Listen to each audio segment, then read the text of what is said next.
जर तुम्ही पहिल्यांदा आमच्या चॅनलवर आला असाल तर तुम्हाला इथे travelling, plantation, dance, reel, funny video पाहायला मिळतील. तर सबस्क्राईब करा आणि एन्जॉय करा आमचं मस्त असं कंटेंट. थंबनेल बघून कळलंच असेल तर आम्ही कुठे आलो आहोत. तर यस, आम्ही आलो आहोत गुजरातला, आणि ते पण स्टॅच्यू ऑफ युनिटी एक्सप्लोर करा, आणि ते पण एक दिवसात न हॉटेल घेता आणि ट्रान्सपोर्टचा खर्च न करता. तुम्हाला नक्कीच प्रश्न पडला आहे की शक्य आहे का? तर यस, नक्कीच शक्य आहे. ते बघा. तुम्ही पण असाच प्लॅन करताय तर पूर्ण व्हिडिओ नक्कीच बघा. तर चला माझ्यासोबत. सो आम्ही आता ठाणे स्टेशनला आलो आहोत.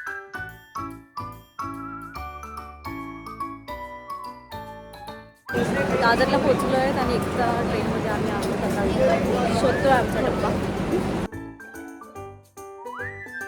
तर रात्रीचे 11:15 वाजले आहेत. आम्ही ही एकदा ट्रेन दादरवरून पकडली. हा ट्रेनचा टायमिंग आहे 11:50. तर प्रॉपर आम्ही स्लीपरची बुकिंग केली होती. झोपून आमचा छान असा प्रवास झाला. दादर स्टार्टिंग आणि एंड एकतानगर. आणि अचानक मध्येच जाग आली, तेव्हा असा सुंदर व्ह्यू मला दिसला. आणि मग पुन्हा एकदा जाग आली, तेव्हा डायरेक्ट आम्ही एकतानगरला पोहोचलो होतो. आणि ट्रेनचा प्रवास खूप उत्तम झाला, कारण स्लीपर होता आणि त्यात स्टार्टिंगला चढलो आणि एंडला उतरलो. त्यामुळे काही घाई नव्हती. आणि हा ट्रेन इथेच थांबते खूप वेळ, त्यामुळे आम्ही आरामात उतरलो. आणि आम्ही इथे चेंज केलं. स्टेशनला एक चेंजिंग रूम आहे. 40 रुपीजमध्ये AC आणि 20मध्ये नॉन. तर तिथे आम्ही चेंज करू शकतो. आणि आम्ही आता मस्त फायनली, आणि चीट डे असल्यामुळे मी आज चाय पोचला मस्त असा चाय पियालो. आणि सकाळी चाय प्यायची सवय असेल तर इथला चाय नक्की पिया, कारण स्टेशन जवळ आम्ही जिथे नाश्ता केला तिथे एव्हरेज होता चाय, इथे जास्त छान होतं. स्टेशनवरून जसं बाहेर पडाल समोर तुम्हाला बस दिसते, आणि या buses 0 cost, 0 rupees AC direct तुम्हाला स्टॅच्यू ऑफ युनिटीला पोहोचत. तर हे असं तुम्हाला दिसेल एकतानगर स्टेशन. पुढे थोडं चालत जाल तर लेफ्ट साईड तुम्ही तुमचे बॅग्स ठेवू शकता. तर कुठे ते लॉकर रूम. तर बॅग पॅक करताना तुम्ही प्रिकॉशन्स करा, कारण सकाळी चेंज करण्यासाठी जे कपडे आता लागतील ते साईडला ठेवा. त्यात फ्रेश होण्यासाठी Colgate, soap, face wash, anything जे जे तुम्हाला लागतं हे सगळं तुम्ही एका बॅगेत ठेवून द्या, आणि ती बॅग लॉकर रूममध्ये ठेवा. म्हणजे फुल डे तुम्हाला कॅरी करायची गरज नाही. आणि एक छोटी बॅग तुम्ही कॅरी करू शकता, जे तुम्हाला सेकंड टाइम चेंज करता येईल कपडे असे. झोपून आणि आराम करून थकले असाल तर चला आपण जाऊया खायला, म्हणजेच नाश्ता करायला. तर त्यासाठी कुठे लांब जायची गरज नाही. तर रेल्वे स्टेशनच्याच बाजूला 5 मिनटं IRCTCचंच जगदीश रेस्टॉरंट आहे. रात्री आपल्याला इथेच यायचं आहे. तर सकाळी तर इथे असं फ्रेश असा नाश्ता मिळतो. तर बघा, आम्ही इथून घेतला. आणि सिटिंग एरिया आणि सगळं खूप छान आहे. खूप चांगली सर्व्हिस आणि फॅसिलिटीज आहेत. तुम्ही बघा.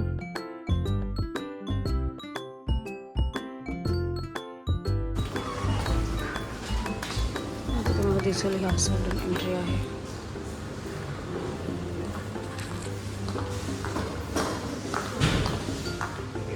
हां, या साईडला 4 पीस. ओके, 70ला 4 पीस. फाफडा ऑर्डर करूया. फाफडा घेऊया. चीज समोसा, रेग्युलर समोसा मम्माला एक हवा आहे तो. आणि तो हा हा हा खमण खमण खमण 100 ग्राम ट्राई करो, गर्म कीजिए, करके दीजिए. आपला नाश्ता. रात का ब्रेकफास्ट. Yummy yummy. अजून मागवलं आहे. मम्मी तुला काय आवडलं? समोसा आवडला. ओके दादा, तू काय रेकमेंड करणार नाश्त्यासाठी? तू काय रेकमेंड करणार? खमण ढोकळा. ओके पप्पा, तुम्हाला काय आवडलं? तुम्हाला काय आवडलं?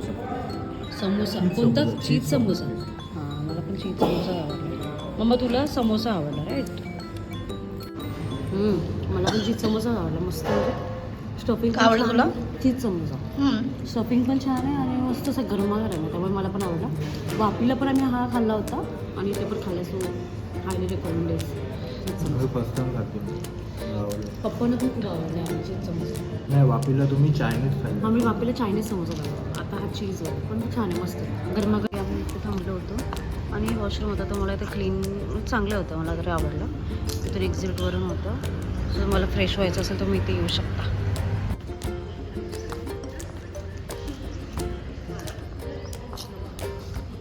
रूम रूम आहे, तिथे तुम्हाला काही सामान ठेवायचं असेल तुम्ही ठेवून जाऊ शकता बॅगाने कुठे फिरून आणि मग तुम्ही फिरायचं दिवसभर कुठे फिरायचं असं आहे. ती लोक जगदीश रेस्टॉरंटमध्ये आणि इथे तुम्हाला राहण्यासाठी जवळ रेस्टॉरंट पण आहे. आमचा जस्ट नाश्ता झाला आणि लगेच बस मिळाली. तुम्हाला वाटेल खूप वेट करायला लागेल, तसं काही नाही. 5-5 मिनिटाला बस असतात, काही तर अशाच जात असतात खाली.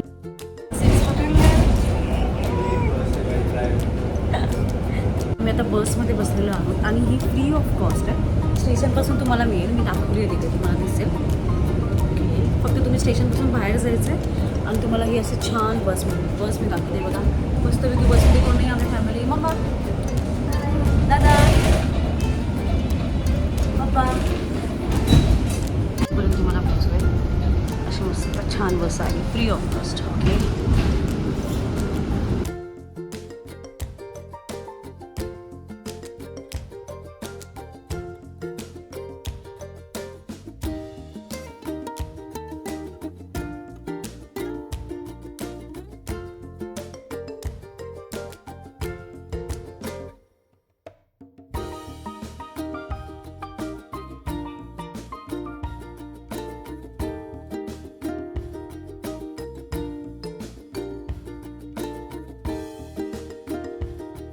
तर इथे बघा तुम्हाला बसमधून स्टॅच्यू ऑफ युनिटी दिसेल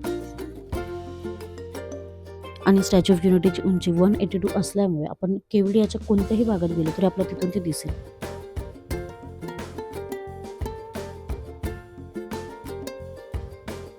अय्या, आपण पाठून झालो. मम्मा दिसतंय ना? आम्ही कुठे खाली बघते. आय थिंक आम्ही जाणार आहोत. So excited.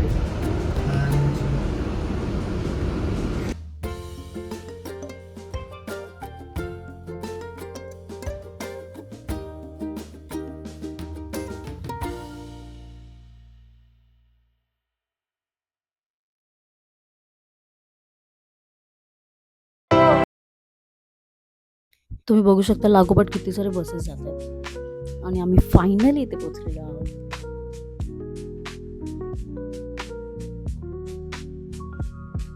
आणि इथे तुम्ही बॅग घेऊन जाऊ शकत नाही, म्हणून इथे तुम्हाला रूममध्ये ठेवायला लागतं. आणि तुम्हाला रेस्टॉरंटमधलं नसेल खायचं तर इथे तुम्हाला अवेलेबल आहे स्ट्रीट फूड.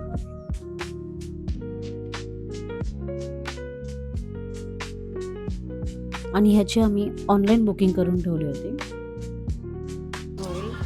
फूड आणि काय अलाउड नाही आहे कारण म्हणून ते अजून एकदा असं 30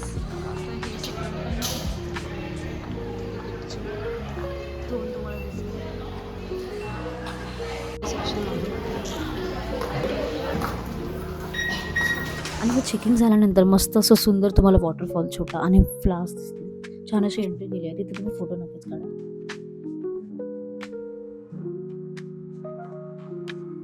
आणि आता सकाळचे 9 वाजले होते आणि आमचं टार्गेट हेच होतं, सकाळी सगळं एक्सप्लोअर करूया स्टॅच्यू ऑफ युनिटी, बिकॉज नंतर खूप जास्त ऊन असतं. इथे तुम्हाला गाडी मिळेल, ही फ्री, सगळं फ्री ऑफ कॉस्ट आहे. चालायचं कंटाळा आला असेल तर एस्केलेटर सुद्धा आहे.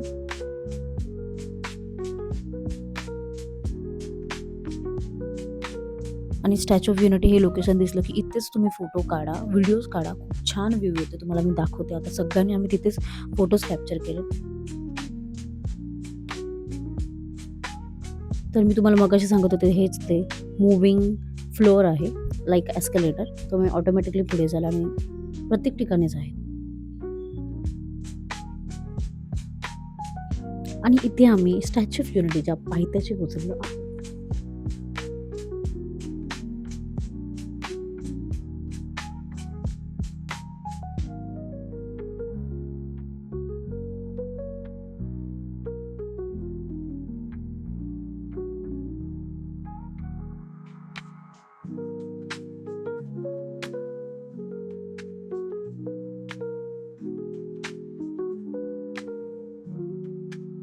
आणि इथे तुम्ही फॅमिलीसोबत आरामात ट्रिप प्लॅन करू शकता, कारण इथे तुम्हाला काही चढण्याची गरज नाही. प्रत्येक ठिकाणी आराम आणि एस्केलेटर आणि फ्री ऑफ कॉस्ट सगळ्या गोष्टी अवेलेबल आहेत. उत्तम प्रकारची सर्व्हिस इथे प्रोव्हाइड केलेली आहे.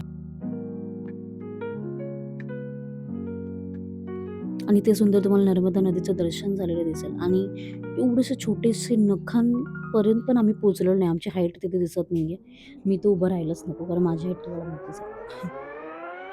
आणि खालून जर तुम्ही वरती बघितलं तर तुम्हाला असा व्ह्यू दिसेल. आणि इथे बरेच लोकं आले होते, व्हिजिटर्स होते, स्कूलच्या ट्रिप्स होत्या, लांबून खूप लोकं आली होती. महाराष्ट्रीयन लोकं मला खूप जास्त दिसले. आणि फक्त महाराष्ट्राचेच पब्लिक मला इथे दिसले नाही, but also I see more foreigners here, other state peoples here. नमस्कार. आता आम्ही आलो आहे गुजरातमध्ये. स्टॅच्यू ऑफ युनिटीला तुम्हाला वरती दिसेल. तर ह्याची उभारणी कधी झाली तर 2018च्या सुमारास झाली होती. आणि ही सुतार राम सुतार ह्याने केली होती. आणि सुंदर असं काम केलं आहे. 2014 पासून चालू झालं 2018 पर्यंत. तर बघा असं सुंदर त्यांची उभारणी केली आहे. तर तुम्हाला दिसेल. ह्याची हिस्ट्री मी तुम्हाला सगळी ह्याच्यामध्ये सांगेन, मेन्शन करेन. आणि कसं वाटलं हा सगळा एक्सपिरियन्स पण तुमच्यासमोर सांगेन. त्याच्यावर धरण आहे. नर्मदा नदी. कोणतं फेमस धरण? सरदार सरोवर. आम्हाला गायडन्सची गरज नाही, गाईडची गरज नाही. आमचे गाईड आमच्या सोबत फिरतात. आमचं घरचा चालता बोलता गुगल आहे आमचा हा.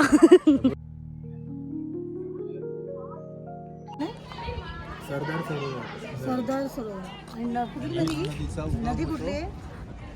नर्मदा नदीचा उगम होतो MP. प्रदेशमधील अमरकंटक या पठारात. ओके. ती त्याच्यानंतर मध्य प्रदेश, महाराष्ट्र, गुजरातला तिथून वळसा घालून खंबातच्या आखातात ती अरबी समुद्रात भेटते. हा बघ मधमाशी व्हिडिओ करते आणि तुझा गजब बेइज्जती है.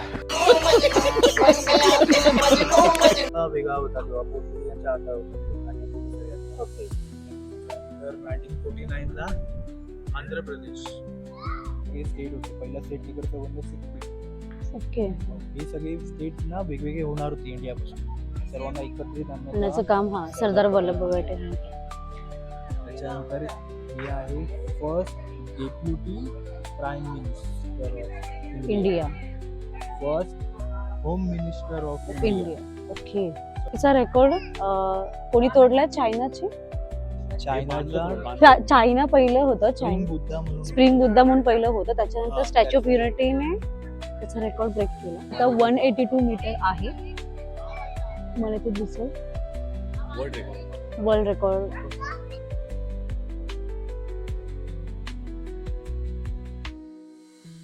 तर आम्ही आता रिटर्न जायला निघालो. जाताना असं छान व्ह्यू दिसत होता. आणि मग थोड्या स्टेप्स खाली हा, ते उतरल्यावर दिसेल. तुम्हाला टॉप फ्लोअरला जायची एंट्री मिळेल. आणि इथे सुंदर असं तुम्हाला व्ह्यू बघायला मिळेल. तर तिथे खाली सगळ्या प्रकारच्या सोयी केलेल्या आहेत, लाईक वॉशरूम, पाणी, ही सगळ्या सोयी तुम्हाला इथे त्याच्या खालच्या फ्लोअरला दिसेल.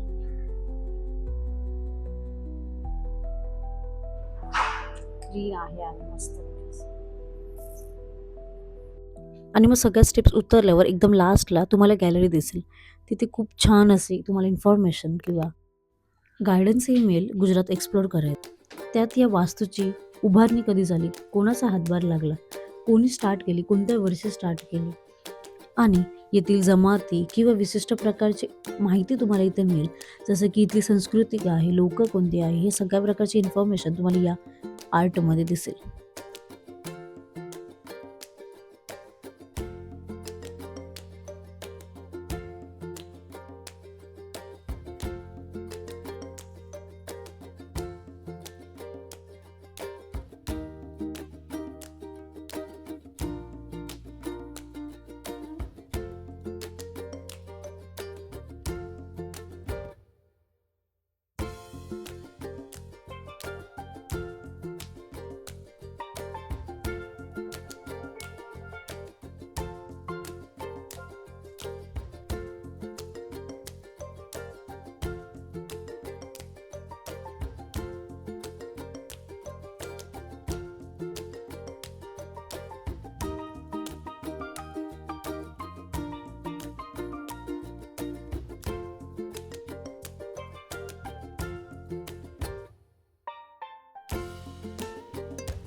आणि वयाला किंवा एक्साइटमेंटला लिमिट नसतं हे ह्यांच्याकडे बघून कळलं.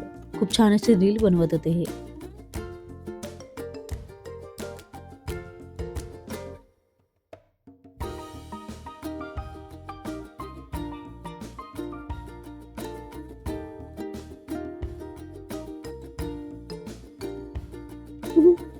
आता आम्ही इथे जाणार आहे जुहू. पप्पा मम्मीचं वेगळं विश्व. छान वाटतंय पण ते.